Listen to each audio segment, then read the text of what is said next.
The 19th century was the golden age of the United Kingdom, and simultaneously it was the worst time for Spain.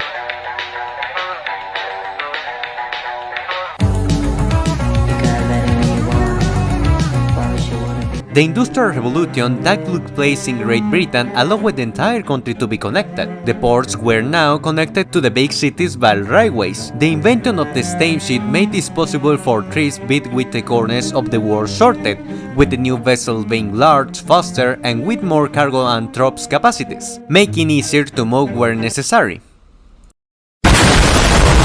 Australia ceased to be a prison island and it was incorporated as one more domain. There were also other great innovations, such as the telegraph, of which cables will line across the Atlantic for great use. New forces arose in Europe, like the French Empire, that eventually fell, but the German Empire also arose.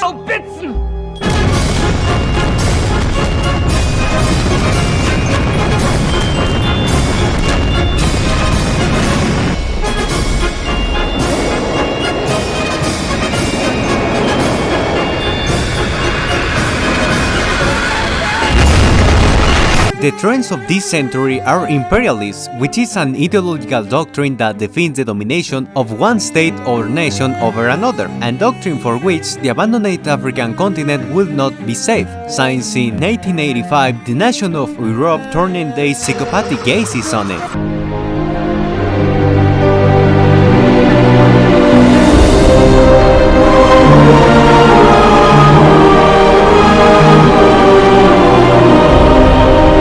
The point is that nations competing against each other to see who was the strongest.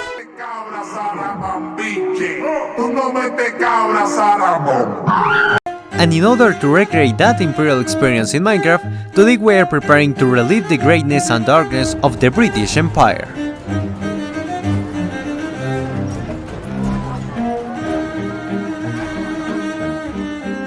First, expansionism. England for several centuries was colonizing various parts of the world, traveling in its wooden boats. So, we will start with the acquisition of new territories. What kind of demon possession place is that? Australia? Well, we talk it. On behalf of the British Empire and Her Majesty, we claim this land as the dominion of Australia. And now, to massacre native... ¡Esta es la policía! ¡Tienen derecho a comer plomo, hijos de puta! ¡Tome puta! Second, Industrial Revolution. There is nothing more intoxicating than the smell of factories in the morning. As we already said, the industrial phenomenon automated many daily activities. How to travel? You, poor soul, do you need to move from one place to another? Well, go ahead, use the modern railways.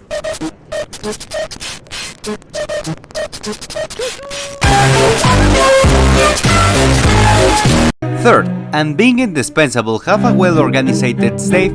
If we review again the belligerence of England in the century, we will see many conflicts.